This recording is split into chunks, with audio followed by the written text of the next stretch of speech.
Hello everyone, welcome back to ESI Digest. I'm your host Adam Fitch, and as always I'm going to take you through what's happened in the past week of esports business. Now, don't want to waste any time, we'll get straight into it, short and sweet, before you start your weekend. I hope you have a very good one, and this helps you out a little bit. So, the first story that we'll cover from this week is Astralis Group, the parent company of now just Astralis, but it was Origin and Future FC as well before they rolled the brands into just Astralis, has entered a 3-year deal with Bang Olufsen, I believe is the pronunciation there. So a Danish audio brand, and I believe it does other kind of consumer electronics as well, but quite premium in the space, I believe, especially in Denmark. So the deal actually includes like off-screen usage, so you think like leisure activities, working out, travel and such.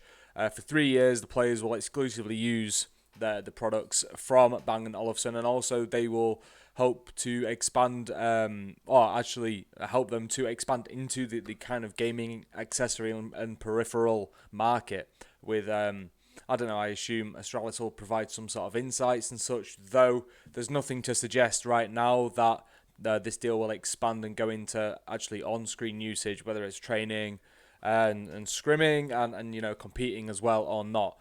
But it's a 3-year deal. Astralis was actually partnered with Turtle Beach before, but that was on-screen usage, so it's not a direct replacement there, which I thought it was initially. We got some like additional feedback and information from Astralis Group there, so very appreciative for that. But a 3-year deal is actually aimed at the international market. Surprisingly, you know, Astralis is almost a household name at this point in Denmark from everything I hear. So I'm surprised to see that it's actually international. But we'll see how that goes. And next we'll go to Neo, which is a newly established organisation from what I can tell, partnering with Outfitter and then actually Nike as well. So it only competes in FIFA at the moment. It's just signed a former world champion, I believe.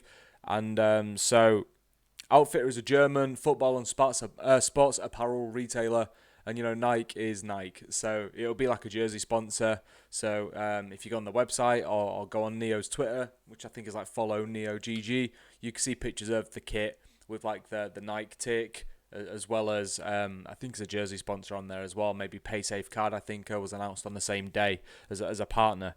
So there's no word as to how long this deal lasts for, but so Nike's also involved with like SK Gaming, the LPL, Furia, there's a few others as well that are escaping me right now. But like Nike had a bit of an onslaught of partnerships beginning of the year and end of last year, I believe. So just another kind of expansion of its presence in esports there. And next we'll go to Guild Esports, which I've covered quite a bit on this series. New organisation, competes in Rocket League and FIFA. Minority interest owned by David Beckham, and that's where all of the interest in Guild Esports is. So announced it would be launching an IPO on the London Stock Exchange, and it actually managed to raise 20 million ahead of its IPO.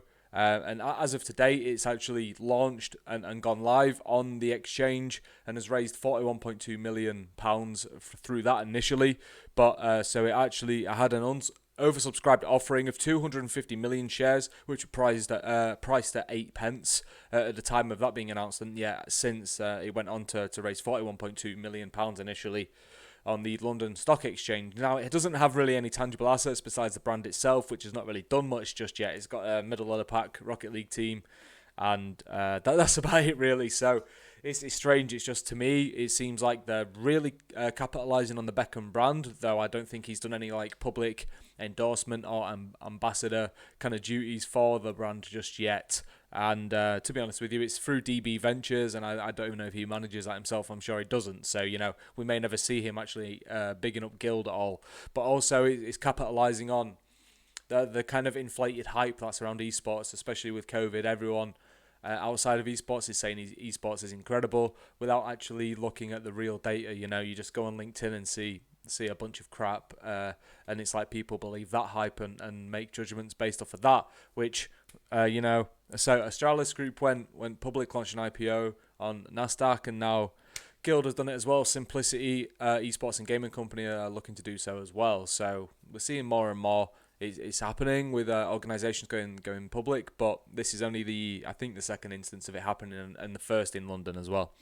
So next we'll go to something that seems like a big story, but it's actually a big story for other reasons, and that's Dreamhack and ESL merging under ESL Gaming. Now, they're going to operate as independent brands still, so realistically, it's just like a corporate shuffling in terms of they're not going to be two separate corporate entities.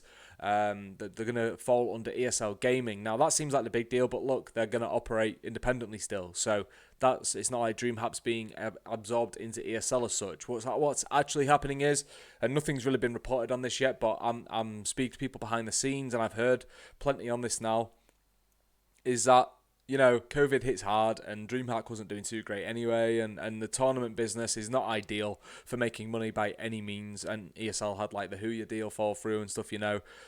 People getting their jobs changed, there's a restructuring behind the scenes with staff, and some people are being let go. It's not great for a lot of Dreamhack employees from what I hear, but yeah, there's not been any substantial report on that just yet. But, you know, it's actually a big deal because there's changes going on there beyond just saying, oh, we're both now under ESL Gaming, because that actually doesn't change anything public facing at all, you know. So we'll move on to Fnatic entering a multi-year partnership.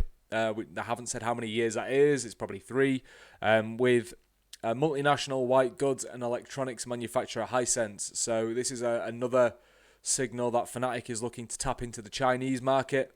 And, you know, it's not the biggest of deals, actually, to be honest with you, in terms of it's going to be a content-based activation throughout the partnership, from what I can tell, including like product reviews and stuff. I mean, to be honest with you, I don't really want to see Fnatic players rating washing machines and fridges and televisions and stuff. So it'll be interesting to see how they try and pull that off and make that interesting to the fans. And also if it'll really be targeted towards like the European fan base it has, or if it'll be strictly for those in Asia and specifically China, you know. But a multi-year deal there, nice bit of security for Fnatic, especially the monetary value, which will be attached to the deal, which of course has not been made public, which is never the case really. There's never any financial details on these deals.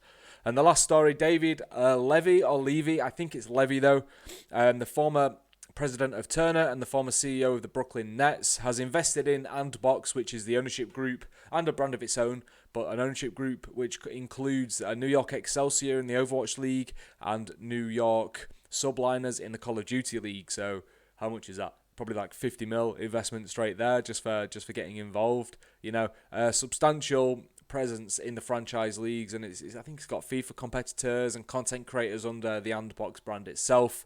So not only has he joined like the ownership group as an investor, he's also now the chairman of the company's advisory board. So this is part of the Series B round that Andbox is raising. That I assume and I believe there will be more information, more solid information around the Series B in terms of like overall value and such at a later date. But it's got some very notable investors now. You can go to our article about this on the website and you'll see like they've done well to get some notable names involved, like Michael B. Jordan, you know, the actor and producer, and a bevy of other people as well. And that's the recap for this week. As always, thank you for taking the time to read our stuff over the course of the week in between these episodes. Thank you for tuning in or listening, however you choose to consume this content. I hope you found it valuable. I hope you have a great week and continue to stay safe while we figure all this stuff out. Thank you very much for your time. Cheers.